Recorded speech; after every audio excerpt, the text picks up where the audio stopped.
نباتات کی اونچائی اور ساخت کا انحصار تنے پر ہوتا ہے۔ تنا غذا کی تیاری، غذا کو پودے کے مختلف حصوں تک پہنچانا، غذا کا ذخیرہ کرنا، اور کچھ نباتات میں یہ افزائش نسل کا عمل انجام دیتا ہے۔ اس کے علاوہ وہ نباتات کے دیگر حصوں کو سہارا دیتا ہے۔ پھول نباتات کا سب سے خوبصورت حصہ ہے۔ وہ لمبے یا چھوٹے ڈنٹھل کے ذریعے تنے سے جڑا ہوا ہوتا ہے۔ پھول کا مخصوص رنگ اور ساخت ہوتی ہے۔ یہ افزائش نسل کا اہم وسیلہ ہے۔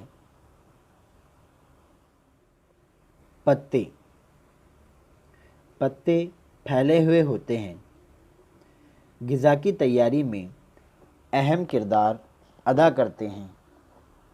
پتے دو قسم کے ہوتے ہیں، مفرد پتے اور مرکب پتے۔ جڑ یہ مٹی کو تھامے رکھتی ہے۔ پودے کو سہارا دینا، زمین سے پانی اور غذائی مادے جذب کر کے اوپر پہنچانا جڑ کے افعال ہے۔ گانجر مولی میں جڑ غذا کا ذخیرہ کرتی ہے۔ جڑ کی دو قسمیں ہیں، اصل جڑ اور ریشے دار جڑ۔ پھل مختلف ساخت کے ہوتے ہیں۔ پھل میں ایک یا ایک سے زیادہ بیج ہوتے ہیں۔ سیم، مٹر کی پھلیاں پھل ہی ہیں۔ نباتات کی جماعت بندی۔ مختلف نباتات کی تعداد کے بارے میں غور کیا جائے تو آج تک لاکھوں نباتات کی معلومات جمع ہو چکی ہے۔ نباتات کے اس تنوع کا مطالعے میں سہولت پیدا کرنے کی خاطر ان کی ساخت، مختلف اعضاء اور دیگر خصوصیات، مثلاً یکسانیت اور فرق کی بنا پر جماعت بندی کی جاتی ہے۔ نباتات کی درجہ بندی کی ضرورت۔ اب تک ہمیں لاکھوں نباتات کے بارے میں معلومات ہو چکی ہے۔ ان نباتات کے مطالعے میں آسانی پیدا ہو اس لیے نباتات کی درجہ بندی کی گئی ہے۔ کارل لینن نے سب سے پہلے نباتات کی درجہ بندی کی۔ نباتات کی درجہ بندی الگ الگ وجوہات کی بنا پر کی گئی ہے۔ نباتات کی درجہ بندی اونچائی کے لحاظ سے بھی کی گئی ہے، دور حیات کے لحاظ سے بھی کی گئی ہے، پھول کھلنے کے لحاظ سے کی گئی ہے، اور مسکن کے لحاظ سے بھی نباتات کی درجہ بندی کی گئی ہے۔ اونچائی اور تنے کی ساخت کے لحاظ سے نباتات کی 3 قسموں میں درجہ بندی کی گئی ہے: درخت، جھاڑی اور پودے یا گھاس۔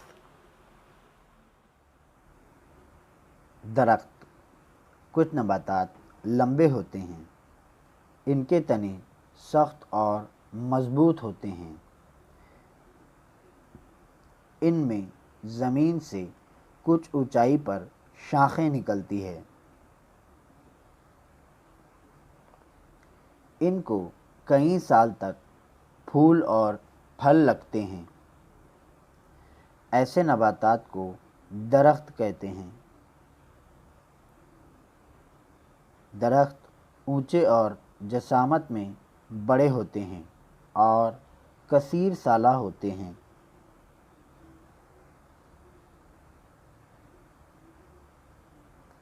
جیسے آم، برگد، املی وغیرہ کے درخت۔ جھاڑیاں۔ کچھ نباتات زمین سے لگ کر ہی نشو و نما کر پاتے ہیں۔ زمین کے قریب ہی ان میں شاخیں نکلتی ہے۔ درخت کی بنسبت ان کی اونچائی اور جسامت چھوٹی ہوتی ہے، لیکن ان کا تنا موٹا اور سخت ہوتا ہے۔ کنہری، جاسوندی، گھانیری، کورانٹی، گلاب بھی جھاڑیاں ہیں۔ جھاڑیاں زمین سے 2 سے 3 میٹر کی اونچائی تک بڑھتی ہے۔ پودے۔ پودے زمین سے 1 سے 1.5 میٹر تک ہی بڑھتے ہیں۔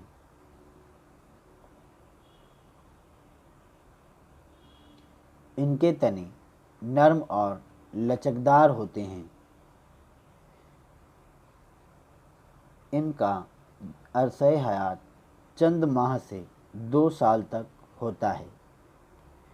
جیسے میتھی، پالک، سدا بہار وغیرہ۔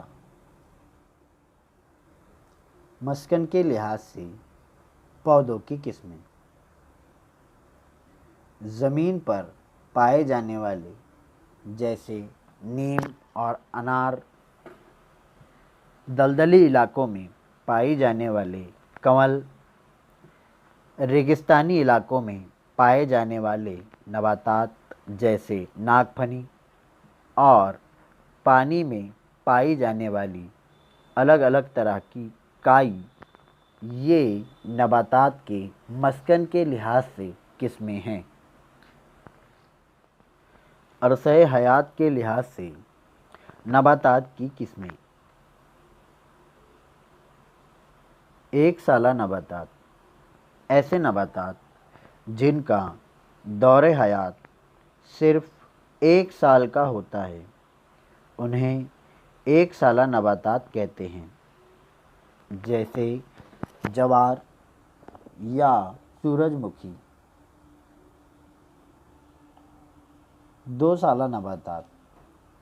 ایسے نباتات جن کا دور حیات 2 سال کا ہوتا ہے، انہیں 2 سالہ نباتات کہتے ہیں۔ جیسے گاجر، چقندر وغیرہ۔ کثیر سالہ۔ ایسے نباتات جن کا دور حیات کئی سال ہوتا ہے، انہیں کثیر سالہ نباتات کہتے ہیں۔ جیسے نیم اور آم۔ پھول کھلنے کے لحاظ سے نباتات کی 2 قسمیں کی گئی ہے۔ جن نباتات میں پھول آتے ہیں انہیں زہراوی نباتات کہتے ہیں، جیسے گلاب، کپاس وغیرہ۔ جن نباتات میں پھول نہیں آتے انہیں غیر زہراوی نباتات کہتے ہیں، جیسے فرن، منی پلانٹ وغیرہ۔ بیلیں۔ بیلوں کے تنے نرم اور لچکدار ہوتے ہیں۔ بیلیں کسی سہارے کے ساتھ بڑھتی ہے۔ کچھ بیلیں زمین پر ہی پھیل جاتی ہے۔ بیلوں میں تناؤ ہوتا ہے یا گھماودار اسپرنگ نما حصہ، جس کی وجہ سے وہ سہارے کی طرح لپکتی ہے۔ سہارے کی مدد سے بیلیں رفتار سے بڑھتی ہے۔ حیوانات میں تنوع۔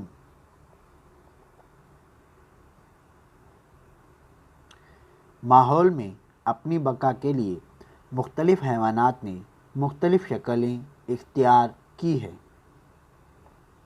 نباتات کی طرح حیوانات کے جسم کی ساخت میں بھی تنوع پایا جاتا ہے۔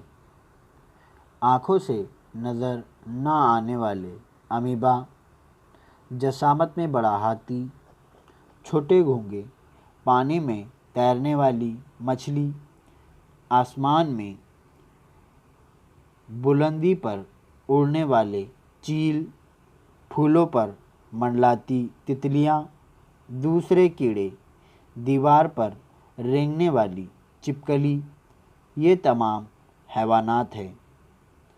ان میں ہر ایک کی خصوصیات مختلف ہیں۔ حیوانات میں سر، گردن، دھڑ، دم اور حرکت کرنے کے لیے ہاتھ اور پیر جیسے اعضاء پائے جاتے ہیں۔ جسم کے مختلف افعال انجام دینے کے لیے مختلف عضوی نظام بھی ہوتے ہیں۔ اس تعلق سے بھی حیوانات میں تنوع پایا جاتا ہے۔ کھانے کے طریقے پر جانوروں کی درجہ بندی۔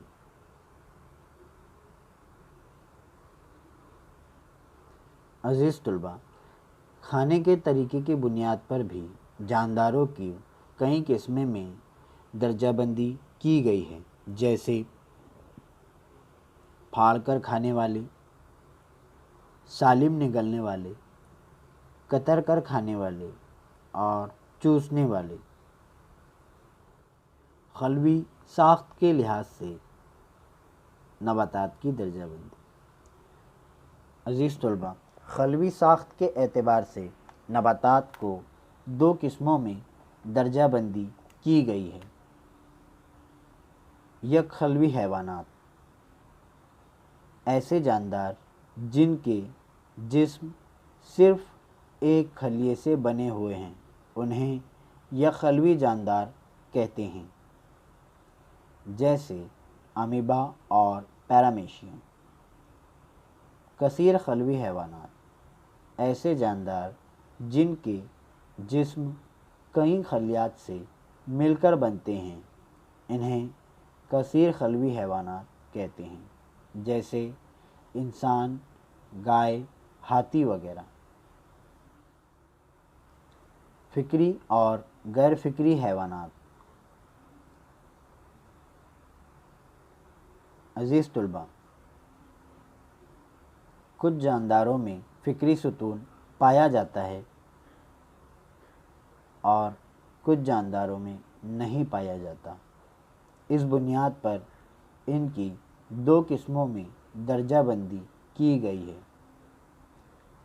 فکری حیوانات، جن حیوانات کے جسم میں ریڑھ کی ہڈی ہوتی ہے، ان حیوانات کو فکری حیوانات کہتے ہیں، مثلاً انسان، سانپ، مچھلی وغیرہ۔ غیر فکری حیوانات، جن حیوانات کے جسم میں ریڑھ کی ہڈی نہیں ہوتی، ان حیوانات کو غیر فکری حیوانات کہتے ہیں، جیسے گھونگھا، کیچوا، تتلی وغیرہ۔ عزیز طلباء، افزائش نسل کے لحاظ سے حیوانات کی دو قسموں میں درجہ بندی کی گئی ہے۔ کچھ حیوانات اپنے بچوں کو جنم دیتے ہیں، جیسے گائے کے بچڑے کی نشوونما گائے کے پیٹ میں ہوتی ہے۔ ایسے جانداروں کو بچہ زا کہتے ہیں۔ کچھ حیوانات انڈے دیتے ہیں، پھر اس میں چوزے نکلتے ہیں۔ ان حیوانات کو بیضہ زا کہتے ہیں۔ زیادہ تر پرندے بیضہ زا ہوتے ہیں۔ رہنے کی جگہ مسکن کے لحاظ سے حیوانات کی درجہ بندی 4 الگ الگ گروہ میں کی گئی ہے۔ زمین پر رہنے والے حیوانات کو زمینی حیوانات، پانی میں رہنے والے حیوانات کو آبی حیوانات ہوا میں اڑ سکتے ہیں، ایسے حیوانات کو فضائی حیوانات، اور اسی طرح کچھ جاندار ایسے بھی ہوتے ہیں جو زمین اور پانی دونوں جگہ رہ سکتے ہیں، ایسے حیوانات کو جل تھلی حیوانات کہتے ہیں۔